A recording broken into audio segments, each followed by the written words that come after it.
Existe un respaldo desde la Constitución para la población LGTBI, claro que sí. La Constitución, como todas y todos sabemos, prohíbe la discriminación por una serie de móviles, dentro de los cuales establece un concepto, digamos, jurídico indeterminado que establece que está proscrita la discriminación también por móviles de cualquier otra índole, ¿no? Esta, este concepto indeterminado ha sido ya determinado por la jurisprudencia no solamente de la Corte Interamericana de Derechos Humanos, en el caso Artavia, en el caso Duque, sino también por jurisprudencia del Tribunal Constitucional. Ya han establecido que dentro de esa cláusula abierta debe incluirse la prohibición de discriminación por orientación sexual. Consecuentemente, toda forma discriminatoria por este móvil se encuentra constitucional y convencionalmente prohibida,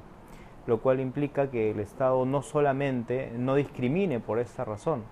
sino que además institucionalice una serie de políticas públicas para poder optimizar los derechos del colectivo LGTBI.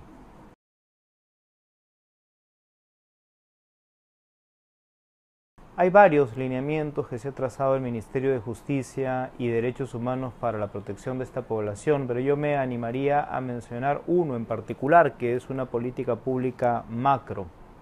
Se trata del Plan Nacional de Derechos Humanos, del diseño del Plan Nacional de Derechos Humanos. A diferencia de lo que ha ocurrido en el Perú, lamentablemente con los dos planes de derechos humanos anteriores, en donde no se hizo mención del colectivo LGTBI como un grupo de especial protección, no solamente va a estar mencionado el colectivo LGTBI en este nuevo plan, sino que en ese plan se van a incorporar una serie de políticas públicas con un horizonte temporal dentro de los próximos 5 años para proteger sus derechos. Estamos hablando básicamente de la prohibición de toda forma de violencia contra el colectivo LGTBI, es decir, la prohibición de cualquier tipo de atentado contra su integridad personal, sea física o psicológica, y por supuesto de atentado contra su vida existencial, de políticas públicas de promoción de su derecho a la identidad. Lo que se busca es que la población LGTBI encuentre en el contenido de su documento nacional de identidad un contenido que sea acorde con su identidad de género, y de una serie de políticas educativas para tratar de cambiar la cultura en esta materia. Tenemos que reconocer que quizá el principal problema que afronta el colectivo LGTBI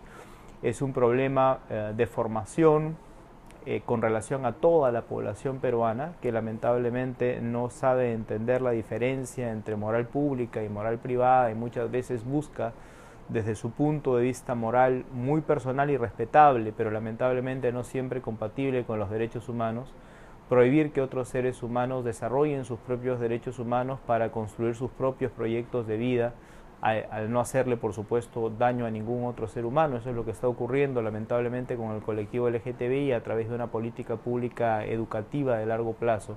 Pensamos que sería posible generar un futuro distinto en el país en esta materia.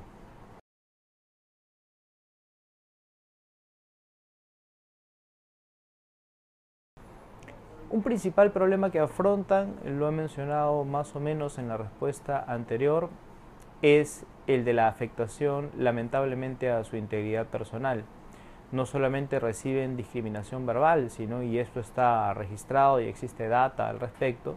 lamentablemente reciben múltiples afectaciones contra su integridad personal, lo cual requiere por supuesto una acción del Estado en esta materia. Un segundo problema, que es un problema que a su vez sirve de medio para la aparición de una serie de problemas paralelos, es la afectación de su derecho a la identidad. El colectivo LGTBI, particularmente en este caso el colectivo trans, no encuentra en el documento nacional de identidad un instrumento que sirva de respaldo a su identidad de género, y eso impide, como efecto dominó, el acceso a otra serie de derechos. Al verse ellos estigmatizados, se ven como consecuencia de ellos impedidos de acceder, por ejemplo, a atenciones de salud, por ejemplo, a trabajo, por ejemplo, a educación, y eso está generando una serie de brechas en el acceso a estos derechos en comparación con otra población nacional.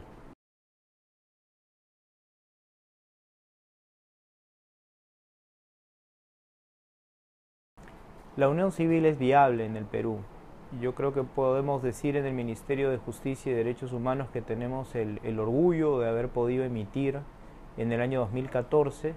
el primer informe en la historia de este país a favor de la unión civil entre personas del mismo sexo. La Constitución, como hemos señalado hace un momento, prohíbe toda forma de discriminación. Esto incluye, por supuesto, la discriminación en cuanto a las relaciones afectivas. Si las relaciones heteroafectivas se encuentran institucionalizadas en nuestro país para generar una serie de derechos y deberes entre varón y mujer, y la Constitución prohíbe discriminar, es deber del Estado también institucionalizar las relaciones homoafectivas para que en caso de que existan personas con orientación sexual no heterosexual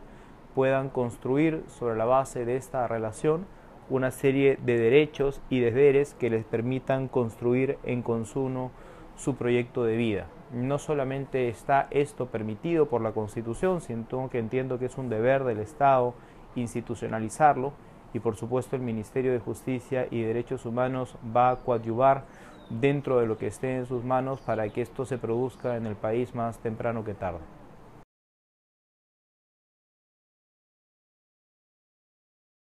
La clave para poder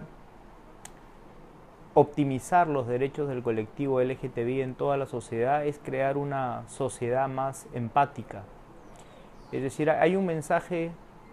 que curiosamente, paradójicamente, proviene como principio universal en general de todas las tradiciones religiosas occidentales, ¿no?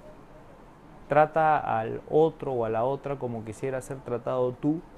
o no trates a la otra o al otro como no quisiera ser tratado tú. Es un mandato de empatía y es un mandato que lo que busca es de alguna manera tener sensibilidad con relación a la carencia de felicidad por la que puede haber estado atravesando el prójimo. Si uno internaliza este mensaje, que puede ser un mensaje religioso o un mensaje laico, porque esto opera tanto para el creyente como para el que no lo es, inmediatamente se genera una actitud empática que lo que busca es erradicar el sufrimiento personal, por supuesto, pero también erradicar el sufrimiento en el prójimo.